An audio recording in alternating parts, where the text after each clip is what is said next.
आता आपण येतो आहे पुढच्या भागावर, म्हणजे प्रत्यक्ष अंमलबजावणी, म्हणजे VCDC मध्ये ॲक्च्युली आपल्याला काय करायचे आहे। तर आता आपण काही प्रश्न विचारू रुची चारेकरला, जी आमची पोषण सल्लागार आहे। तर आम्हाला हे सांगा की प्रत्यक्ष अंमलबजावणी कशी करावी VCDCची। सकाळी 8 वाजता बालक हे अंगणवाडीमध्ये यायला हवं। 8 वाजता अमायलेज युक्त पिठाची कोणतीतरी पाककृती करून बाळाला भरवायची आहे।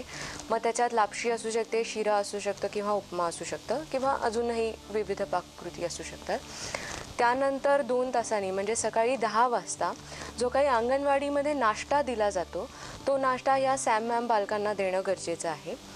या नाश्त्यामध्ये मात्र जी बालकं VCDC मध्ये दाखल केली गेलेली आहेत त्यांना वरतून 5 ml तेल घालून द्यायचं आहे। हे तेल जे असतं हे कोणतंही तेल, कोणतंही वनस्पती तेल आपण अंगणवाडी ताईला घ्यायला सांगू शकतो।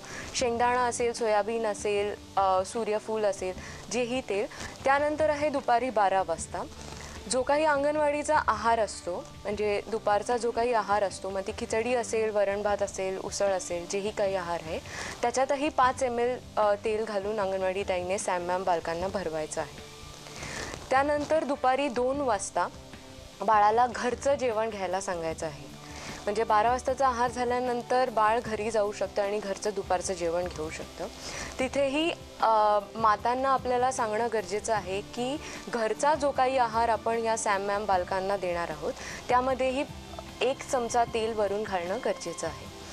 त्यानंतर दुपारी 4 वाजता अंगणवाडीमध्ये ही बालकं आल्यानंतर किंवा अंगणवाडीमध्ये असताना यांना अंडी आणि केळी किंवा बटाटा आणि केळी आपल्याला देणं गरजेचं आहे।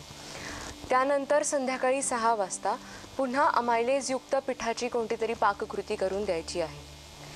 सकाळी जर कोणता गोड पदार्थ अमायलेज युक्त पिठाचा दिला गेला असेल तर संध्याकाळी जेव्हा आहार देणार आहोत अमायलेज युक्त पिठाचा तो तिखट असावा। त्यानंतर मग रात्री 8 वाजता पुन्हा बाळांनी घरचं जेवण घेणं गरजेचं आहे आणि त्यातही 1 चमचा तेल घालून मातांना द्यायला सांगायचं आहे। तेव्हा घरी बनवलेला उपमा दरवेळेसच त्याच्यात आपण तीळ टाकू किंवा शेंगदाणे टाकू असं नसतं। तर अमायलेज युक्त पिठाचा उपमा करताना आपण जे काही स्टँडर्ड पाककृती दिलेली आहे त्यामध्ये आपण तीळ, शेंगदाणे आणि त्यामध्ये दूधही घालण्याचा उल्लेख केलेला आहे। त्यामुळे हे सगळे पदार्थ विशिष्ट प्रमाणात घेणं गरजेचं आहे। दुसरं, आपण हे उदाहरणार्थ म्हणून हे रेसिपीज सांगितलेले आहेत, जसं की लापशी आहे, शिरा आणि उपमा। याशिवाय अमायलेज युक्त पिठाचे इतरही बरेच पदार्थ बाळांना भरवू शकते।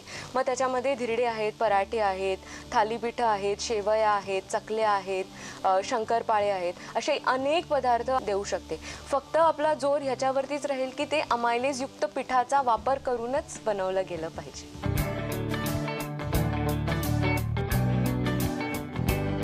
आता आपण पुढच्या भागावर येऊ, म्हणजे स्टिम्युलेशन, मुलांना उद्दीपन देणे, त्याचे महत्त्व।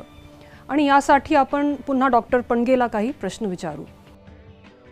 तर VCDC मध्ये आपण मुलांना औषधी देतो, विशेष आहार देतो, तरीही काही मुलं सुधरत नाही। तर याचे काय कारण होऊ शकतात? म्हणजे औषधी आणि आहाराशिवाय सुद्धा काही बाबी महत्त्वाच्या आहेत का? हां, निश्चित आहेत। आपण त्याला स्टिम्युलेशन, मराठीमध्ये त्याला उद्दीपित असा शब्द आहे। तर कुपोषित बालकांना त्याचं खूप मोठं महत्त्व आहे। विविध अभ्यास झालेले आहेत आणि अभ्यासामध्ये असं दिसून आलेलं आहे की बाळाला आपण आहार संहिता वापरतो, औषधी संहिता देतो, त्यासोबतच बाळाला स्टिम्युलेशन करणं अत्यंत गरजेचं आहे। फक्त औषधी आणि आहारानं जेवढं वजन वाढतं, जर आपण त्या ठिकाणी उद्दीपित केलं तर वजन वाढण्याची गती त्या ठिकाणी खूप मोठ्या प्रमाणात ती वाढू शकते असं दिसून आलेलं आहे। परंतु या प्रक्रियेमध्ये नेमकं काय करायचं हे सुद्धा आपल्याला कळणं गरजेचं आहे। म्हणजे बाळाला त्याच्या वयामानानुसार बाळाला खेळण्या देणे, त्यानंतर विविध आकाराचे त्या ठिकाणी साहित्य देणे, जेणेकरून त्या ठिकाणी बाळ ते त्यासोबत खेळू शकेल व राहते। त्याचबरोबर त्याची आई असेल, भावंडे असतील, आजी आजोबा असतील, सर्वांनी त्या ठिकाणी सवंगडी म्हणून त्याच्यासोबत जर खेळलं तर खूप चांगल्या प्रकारचा परिणाम त्या ठिकाणी होऊ शकतो।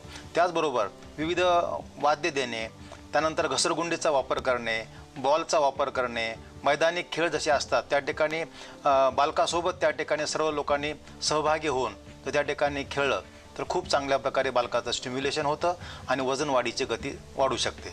मात्र आपल्या समाजात पालकांना याबद्दल काही जाणीव असते का? आपण काय बघतो?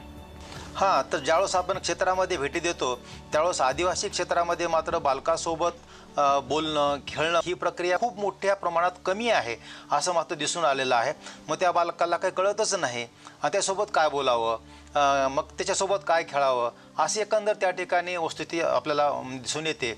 परंतु त्या ठिकाणी निश्चितच त्या ठिकाणी स्टिम्युलेशनला खूप मोठा वाव आहे. थोडक्यात आपल्या समाजामध्ये ह्या स्टिम्युलेशनबद्दल म्हणजे मुलांना उद्दीपित करणे किंवा हिंदीमध्ये बोलतो उत्तेजित करणे ह्या विषयाबद्दल भरपूर अज्ञान आहे आणि साधारणतः पालकांना याचं महत्त्वही कळत नाही आणि मुलंसुद्धा भरपूर वेळेला दुर्लक्षित राहतात असं आपल्याला सांगायला हरकत नाही की कदाचित हा सुद्धा एक मोठा कारण असू शकतो की आपल्या समाजामध्ये कुपोषणाचे प्रमाण इतका मोठा का आहे.